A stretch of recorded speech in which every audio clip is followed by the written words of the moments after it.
ഇന്ന് ഫെബ്രുവരി 1. New year ഇപ്പം അങ്ങ് ആഘോഷിച്ചേ ഉള്ളൂ. അപ്പോഴേക്കും ഒരു മാസം എന്തൊരു പെട്ടെന്നാണ് കടന്നു പോയത് അല്ലേ? എന്തായാലും ഈ സൺഡേ കുറച്ച് വെട്ടവും വെളിച്ചമൊക്കെയുള്ള ദിവസമായിരുന്നു. അതുകൊണ്ട് വളരെ സന്തോഷം സൂര്യനെ ഒന്ന് പുറത്ത് കണ്ടപ്പോൾ. മോംകോസിൽ നിന്ന് ഞാനൊരു ബേബി കാരിയർ മേടിച്ചിട്ടുണ്ടായിരുന്നു. ഇന്ന് ആദ്യമായിട്ട് ഞാനത് ഉപയോഗിക്കാൻ പോകുന്നത്.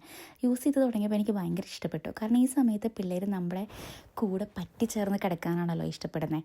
അപ്പോൾ അങ്ങനെയായിരിക്കുമ്പോൾ അവരെ കൂടെ കൊണ്ട് നടക്കാൻ ഏറ്റവും യൂസ്ഫുള്ളായിട്ടുള്ള കാര്യം ഇതാണ്. അപ്പോൾ ഇന്ന് ഞാൻ രാവിലെ എഴുന്നേൽക്കുമ്പോൾ തന്നെ ഒരു 9-9:30 ആവും കേട്ടോ. ഇന്ന് വെട്ടം വെളിച്ചമൊക്കെ ഉള്ളത് കൊണ്ട് തന്നെ ഞാൻ എല്ലാ കർട്ടൻസൊക്കെ ഒന്ന് തുറന്നിട്ടു, വീട്ടിലോട്ട് കുറച്ച് വെളിച്ചമൊക്കെ കയറാൻ വേണ്ടിയിട്ട്. എവിടെ നോക്കിയാലും ഇവൻ്റെ ഐറ്റംസാണിപ്പോൾ.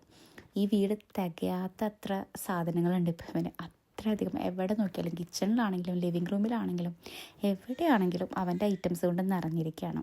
ഇന്ന് ഞാൻ ബ്രേക്ക്ഫാസ്റ്റിന് ഓട്സാണ് ഉണ്ടാക്കാൻ പോകുന്നത്. ഇപ്പോൾ ഡെലിവറിക്ക് ശേഷം മോസ്റ്റ് ഓഫ് ദി ഡേയ്സ് ഞാൻ കഴിക്കുന്ന ഒരു ബ്രേക്ക്ഫാസ്റ്റാണ് ഓട്സ്. ഉണ്ടാക്കാൻ എളുപ്പമാണ്, ഗുണമാണെങ്കിലോ വളരെയധികം ഉണ്ട്. അപ്പോൾ ഇവനെ കൂടെ ഉള്ളതുകൊണ്ട് ഞാൻ കുറച്ച് കെയർഫുള്ളായിട്ടാണ് കേട്ടോ ഓട്സ് ഉണ്ടാക്കുന്നത്. ഇന്നത്തെ എൻ്റെ ബ്രേക്ക്ഫാസ്റ്റിന് ഓട്സ് മാത്രമല്ല, ഓട്സിൻ്റെ കൂടെ ഞാൻ പപ്പായയാണ് ഞാൻ കഴിക്കുന്നത്. ഇന്നലെ ഞങ്ങൾ ഇന്ത്യൻ ഷോപ്പിൽ പോയപ്പോഴത്തേനും പപ്പായ മേടിച്ചായിരുന്നു. ഇന്നത്തെ യൂറോ റേറ്റ് അനുസരിച്ച് ഏകദേശം 1600 രൂപയായി ഒരു പപ്പായയ്ക്ക്. ഇത് ഞാൻ എൻ്റെ അമ്മയോട് പറഞ്ഞപ്പോൾ പുള്ളിക്കാരത്തേക്ക് ചെറുതായിട്ടൊരു നെഞ്ചുവേദന എടുത്തു. ഇനിയിപ്പോൾ ഇന്ന് രാത്രി ഇത് ആലോചിച്ച് കിടന്ന് ഉറങ്ങില്ല. 1600 രൂപയ്ക്ക് പപ്പായ കഴിച്ചല്ലോ എന്ന് ആലോചിച്ചിട്ട്. പണ്ട് നമ്മൾ കുഞ്ഞായിരുന്ന സമയത്തായിരുന്നു, നമ്മുടെ സ്കൂൾ ഡേയ്സിലൊക്കെ നമ്മുടെ അപ്പുറത്തോ ഇപ്പുറത്തോ വീട്ടിലൊക്കെ പപ്പായ ഉണ്ടാവും. അപ്പോൾ പപ്പായയും കൊണ്ട് അവർ നമ്മുടെ വീട്ടിലോട്ട് കൊണ്ടുവന്ന് തരും. അപ്പോൾ നമ്മളിത് കാണുമ്പോൾ നമ്മൾ അമ്മയോട് പറയും, ഇന്നും പപ്പായയാണോ ഉപ്പേരിയെന്ന്.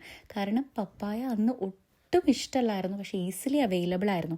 പക്ഷേ ഇന്നൊക്കെ ഒരു പപ്പായ ഉപ്പേരി കഴിക്കാൻ എനിക്ക് കൊതിയാവുന്നു. കാരണം അതും ശരിക്കും പറഞ്ഞാൽ ഇവിടെ കിട്ടാനില്ല. ഇനിയിപ്പോൾ കിട്ടുന്നുണ്ടെങ്കിൽ തന്നെ നല്ല റേറ്റ് കൊടുക്കണം. അപ്പോൾ ഈ റേറ്റ് കാണുമ്പോൾ നമുക്ക് കഴിക്കാനും തോന്നില്ല.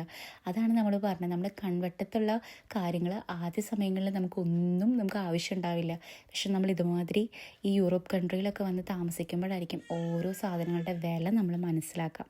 എന്തായാലും ഞാൻ ഷടപടയുന്ന ഓട്സും പപ്പായൊക്കെ കഴിച്ചതിന് ശേഷം തിരിച്ച് മുകളിലോട്ട് പോവുക. കാരണം എന്താണെന്ന് വെച്ച് കഴിഞ്ഞാൽ രാത്രിയുള്ള ഉറക്കം ഒട്ടും ശരിയാവാത്തത് കൊണ്ട് ബ്രേക്ക്ഫാസ്റ്റിന് ശേഷം വീണ്ടും ഞാനൊരു 1-2 മണിക്കൂർ ഇവനെയും കെട്ടിപ്പിടിച്ച് കിടന്ന് ഉറങ്ങും. ഇവനാണെങ്കിലോ ഞാനില്ലാണ്ട് ഉറങ്ങാൻ പറ്റില്ല.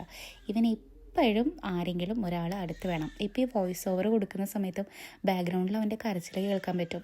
എൻ്റെ ഹസ്ബൻഡ് അവനെ താഴോട്ട് എടുത്തുകൊണ്ട് പോയതാണ്. അവനെ അവിടെ കൗച്ചിൽ എടുത്തിട്ടുണ്ടാവും.